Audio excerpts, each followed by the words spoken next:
Hello everyone, welcome to legal lab. आज हम पढ़ने वाले हैं हिंदू लॉ। हिंदू लॉ में बहुत सारी चीज़ें कवर्ड हैं, जैसे कि हिंदू मैरिज एक्ट हो गया, हिंदू सक्सेशन एक्ट हो गया, माइनॉरिटी एंड गार्जियनशिप एक्ट है, अडॉप्शन एंड मेंटेनेंस एक्ट है, डिस्पोजिशन ऑफ प्रॉपर्टी एक्ट। तो आज हम पढ़ने वाले हैं हिंदू मैरिज एक्ट 1955। तो HMA में 6 चैप्टर्स हैं टोटल और 30 सेक्शंस हैं। इस वीडियो में हम कवर करने वाले हैं section 1 to section 4. So first of all, we'll study section 1 of Hindu Marriage Act. तो जो section 1 है HMA का, इसकी हेडिंग है short title and extent. Short title का मतलब होता है what is the name of this particular act, मतलब हम इस एक्ट को क्या बोलेंगे। तो पहले ही क्लोज में लिख रखा है कि दिस एक्ट में be called the Hindu marriage act 1955, मतलब इसका नाम है the Hindu marriage act 1955। Second जो क्लोज है वो कहता है बात करता है एक्सटेंट की, मतलब कहाँ तक ये जो एक्ट है वो अप्लाई होगा। तो पहली लाइन कह रही है extends to the whole of India, applies also to Hindus domiciled in the territories to which the act extends who are outside the said territory. ये टेरिटोरियल एक्सटेंट की बात कर रहा है, मतलब अगर कोई इंसान का डोमिसाइल इंडिया का है, रहते वो अमेरिका में है, तो उनके ऊपर भी अप्लाई होगा, डिस्पाइट कि वो यहाँ पे रहते हैं या नहीं रहते। वो इट इज़ नॉट एनी कंपल्सेशन कि वो इंडिया में रहें तभी अप्लाई होगा। अगर उनका डोमिसाइल इंडिया का तो अप्लाई होगा उनके ऊपर। तीसरी हम बात करेंगे डेट ऑफ कमेंसमेंट। जैसे हमने पढ़ा तो वहाँ पे कोई डेट नहीं मेंशन कि कब ये अप्लाई हुआ है। तो जो हमारा जनरल क्लोज एक्ट है उसमें एक रूल है कि अगर किसी एक्ट का हमें कमेंसमेंट नहीं पता तो जिस डेट को प्रेसिडेंट ने उस बिल को एसेंट दिया है उस डेट को हम डेट ऑफ कमेंसमेंट मानेंगे, जो कि है 18 मई 1955। हमारे बेयर एक्ट में भी लिख रखी है वो, बट ऐसे प्रॉपर कमेंसमेंट या कोई हेडलाइन देखिए नहीं लिख रही, यहाँ पे मेंशन है 18 मई 1955। तो इस सेक्शन से रिलेटेड हम एक केस पढ़ेंगे जिसका नाम है सोंदूर गोपाल वर्सेस सोंदूर रजनी। ये केस है 2013 का।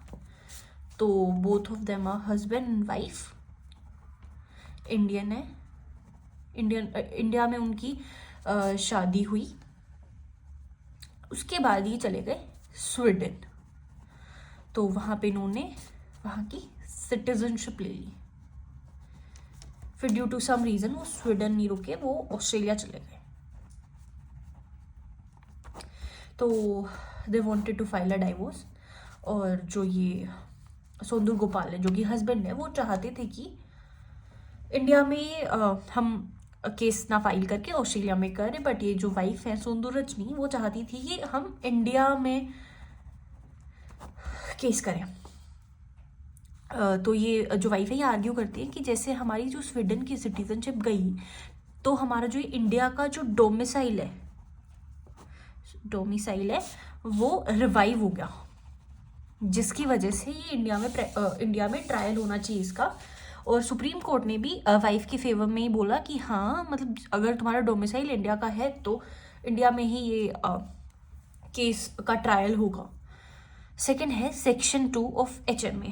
सेक्शन 2 बात करता है एप्लीकेशन की, मतलब ये जो एक्ट है वो किसके ऊपर अप्लाई करेगा। तो ये अप्लाई करेगा हिंदूज पे, जैसे कि नेम ही सजेस्ट कर रहा है हिंदू मैरिज एक्ट, तो हिंदूज पे ये अप्लाई होगा। तो क्वेश्चन इज हिंदू कौन है। तो एंशिएंट टाइम अगर हम थोड़ी हिस्ट्री देखें तो इंडिया में जब ग्रीक्स आए तो वो इंडस वैली सिविलाइजेशन के लोगों को कहते थे इंडोए, और इंडोए से वो डेवलप होके उसको बोला गया हिंदू।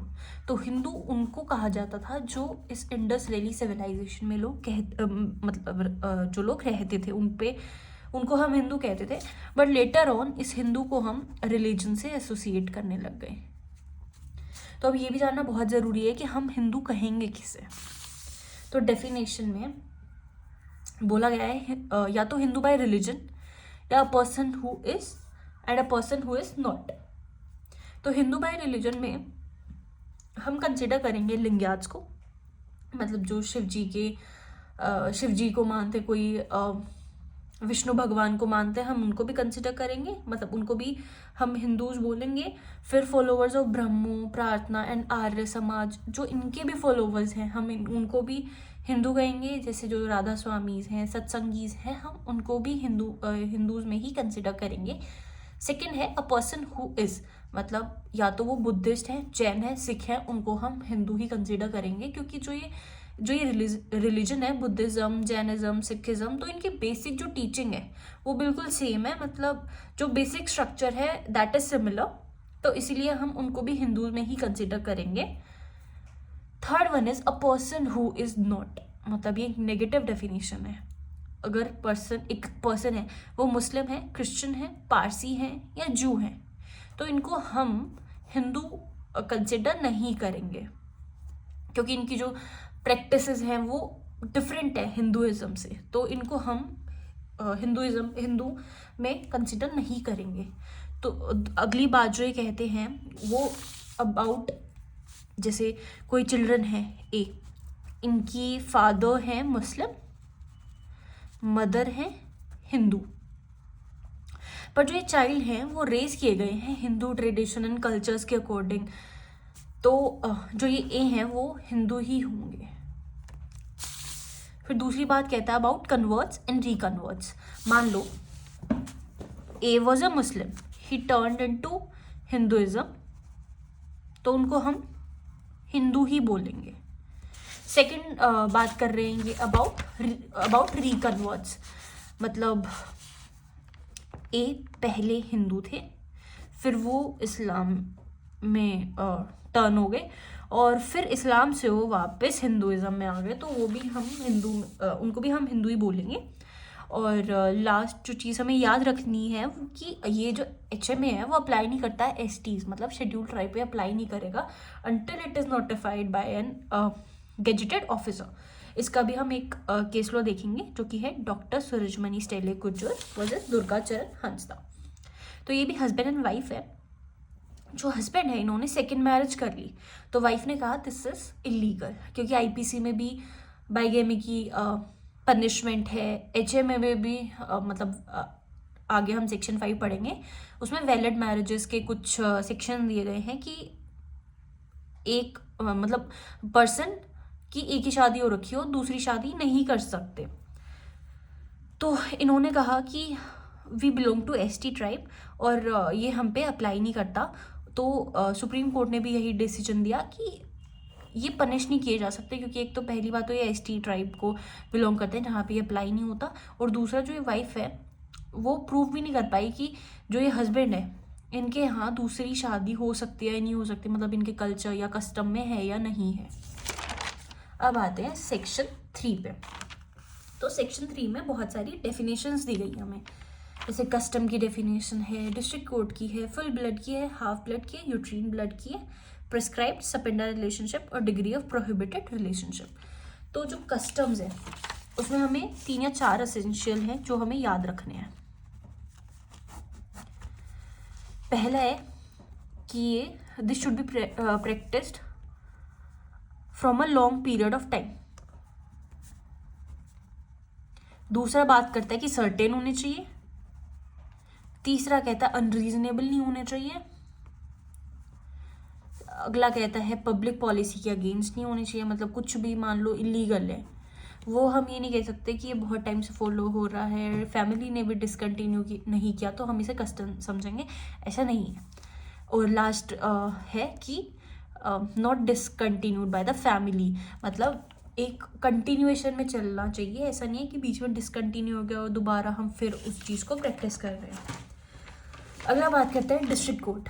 डिस्ट्रिक्ट कोर्ट की डेफिनेशन इन्होंने दी है कि is a city civil court which may be specified by the state government by notification in official gazette. C talks about full blood, जैसे 2 बच्चों को हम फुल ब्लड तब कंसिडर करेंगे जब उनके फादर एंड मदर दोनों सेम हों। हाफ ब्लड में आएगा कि उनके फादर सेम है but mothers are different. Uterine blood में होगा कि मदर्स सेम है बट फादर्स डिफरेंट है।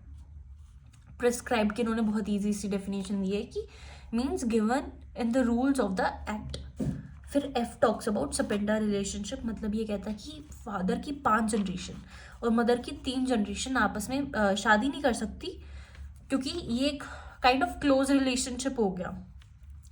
तो वो एक दूसरे के सपेंडा हुए और सपेंडा एक दूसरे से शादी नहीं कर सकते। The next one is degree of prohibited relationship, मतलब कुछ रिलेशंस है जिनमें शादी नहीं पॉसिबल, जैसे कि ब्रदर सिस्टर की शादी नहीं हो सकती, अंकल नीस की नहीं हो सकती, आंट नेफ्यू की नहीं हो सकती, तो they comes under degree of prohibited relationship. So आज के लिए जो लास्ट सेक्शन है वो है सेक्शन 4। सेक्शन 4 बात करता है कि इससे पहले, मतलब HMA से पहले जो भी कस्टम्स या कुछ भी चला रहा है वो अब नहीं मतलब चलेंगे। अब HMA के अकॉर्डिंग, जैसे जो मैरिजेस वगैरह है वो सब उसके अकॉर्डिंग ही चलेंगे, तो जो पहले के कस्टम्स थे वो अब अप्लाई नहीं होंगे। So this is a section जहाँ पे ये बता रहा है ओवर राइडिंग इफेक्ट।